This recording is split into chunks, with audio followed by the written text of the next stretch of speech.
நெடுமாறனும் ஜானும் பேசிட்டு வந்துகிட்டு இருக்கும்போது ஒரு பையன் வந்து உங்க கூட போட்டோ எடுத்துக்க முடியுமான்னு கேட்க அவரும் சரின்னு சொல்லி ஜானை போட்டோ எடுக்க சொல்றாரு. போட்டோ எடுத்து முடிச்சதும் நான் உங்க ஃபுட்டெல்லாம் விரும்பி சாப்பிடுவேன் சார், அதுலயும் இன்னைக்கு ஒரு டிஷ் சாப்பிட்டேன், கிராமத்து ஸ்டைல்ல சூப்பரா இருந்துச்சு. அப்படி என்ன டிஷ் சாப்பிட்டீங்கன்னு கேட்டா அந்த டிஷ்ஷோட பேர் தெரியல, ஆனா பேண்ட்ரியில கொடுத்தாங்க.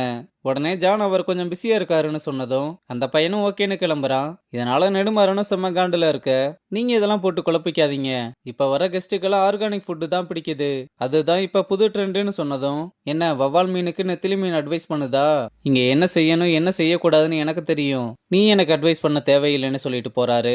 இங்க வெற்றி விரல வெட்டி எண்ணி கணக்கு போட்டுக்கிட்டு இருக்கும்போது ரம்யா வந்து உனக்கு கணக்கெல்லாம் போட தெரியுமான்னு கேட்க, பார்த்தா தெரியல அதான் பண்ணிக்கிட்டு இருக்கேன், சரி குடு பார்க்கலாம்னு அவளும் வாங்கி பார்த்து இப்ப ரெண்டாயிக்கிட்டு இருக்கதை வச்சு பார்த்தா இன்னும் ஒரு வாரத்துல மைனஸ் எல்லாம் போய் ப்ராஃபிட் வர ஆரம்பிச்சிரும்னு சொல்றா. அப்ப அசிஸ்டன்ட் வந்து 20,000 சாபா நம்மளை விட்டு போயிருமான்னு கேட்டதும் ஆமாடா இன்னும் ஒரு வாரத்துல பாரு மைனஸ் எல்லாம் பிளஸ் ஆகுது, இப்பதான் கேட்கவே ரொம்ப சந்தோஷமா இருக்கு. சரி எனக்கு ஒரு டவுட், 20,000 கணக்கு போறதுக்கு உங்களுக்கு 20 விரல் தேவைப்படுது, கணக்கு 21 இருந்தா இன்னொரு விரலுக்கு எங்க போவீங்க? டேய் அவன் விரலை விட்டு கால்குலேட் பண்ணுவான், இல்லன்னா கால்குலேட்டரை வச்சு கால்குலேட் பண்ணுவான், அதுல இப்போ உனக்கு என்ன பிரச்சனை? ஃபர்ஸ்ட் அவன் சாப்பிட்ட முந்திரி பாதாமுக்கெல்லாம் கணக்கு எழுது, அப்பனா தான் கரெக்டா வரும். ஐயோ செஃப் மேடம் கோவப்படாதீங்க, நான் கிளம்புறேன்னு சொல்லிட்டு எஸ் ஆகுறான். அவன் போனதுக்கு அப்புறம் ரம்யாவும் வெற்றியை சைட் அடிக்க ஆரம்பிக்கிறா. அப்புறம் உத்தமனும் பசங்க எல்லாரையும் கூப்பிட்டு அக்கா கரியோட கல்யாணத்தை நம்ம தான் ஹேண்டில் பண்ண போறோம், அதனால நான் சொல்றத நல்லா மண்டையில ஏத்திக்கோங்கன்னு சொந்தக்காரங்களாம் இப்பவே வர ஆரம்பிச்சிட்டாங்க.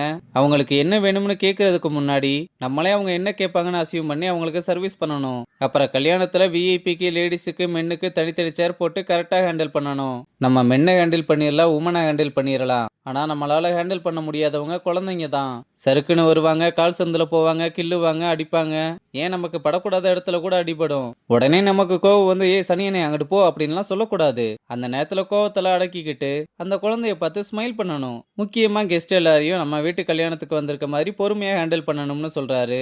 நம்ம பசங்களும் அதெல்லாம் பாத்துக்கலாம்னு சரி சரின்னு மண்டையாட்டுறானுங்க. அப்புறம் வெற்றியை பார்க்க மாப்பிளக்காரன் வந்து தேங்க்ஸ் சொல்ல நம்ம வெற்றிக்கு ஒண்ணுமே புரியல. இல்ல நீங்க திவ்யாவுக்கு பண்ணி கொடுத்த ஸ்வீட்டை சாப்பிட்டு அவ கொஞ்சம் எமோஷனல் ஆயிட்டா, அந்த டிஷ் அவளுக்கு ரொம்ப பிடிச்சிருந்ததுன்னு சொல்றாரு. என்ன சார் இதுக்கெல்லாம் தேங்க்ஸ் சொல்றீங்க, நீங்க ஃப்ரீயா இருந்தா பேண்ட்ரி பக்கம் வாங்க, புது புது டிஷ்ஷா நிறைய பண்ணி வச்சிருக்கேன்னு கல்யாணம் பண்ண போறதுக்கு ஆல் தி பெஸ்ட் சொல்லிட்டு கிளம்புறான். இங்க ஒரு கஸ்டமர் கிச்சனுக்கு கால் பண்ணி இன்னைக்கு நான் ஒரு டிஷ் சாப்பிட்டேன், ரொம்ப நல்லா இருந்தது, அந்த மாதிரி ஸ்டைல்ல டிஷ் கிடைக்குமான்னு கேட்க என்ன டிஷ்னு கேட்டா வாழைப்பூ வடைன்னு சொல்றாரு. அப்படி எதுவும் நம்ம கிச்சன்ல இல்லையே, கிச்சன்ல இல்ல பேண்ட்ரியில சாப்பிட்டேன், இந்த மாதிரி ஆர்கானிக் ஃபுட்டை ரெசார்ட்ல சேல் பண்றது ரொம்ப நல்ல ஐடியா, என் ஒய்ஃபுக்கும் ரொம்ப பிடிச்சிருந்ததுன்னு புகழ்ந்து தள்ளுறாரு.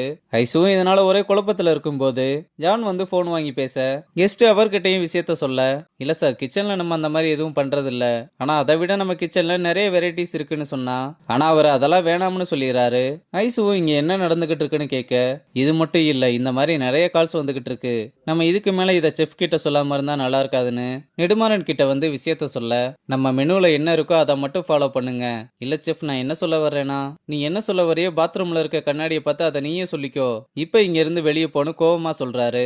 இங்க அக்கா கரியும் ஐசுவை கூப்பிட்டு ஐசுக்காக தேடி பிடிச்சு அவளோட கல்யாணத்துக்கு போட்டு வர்றதுக்கு ட்ரெஸ் எடுத்து கொடுக்குறா.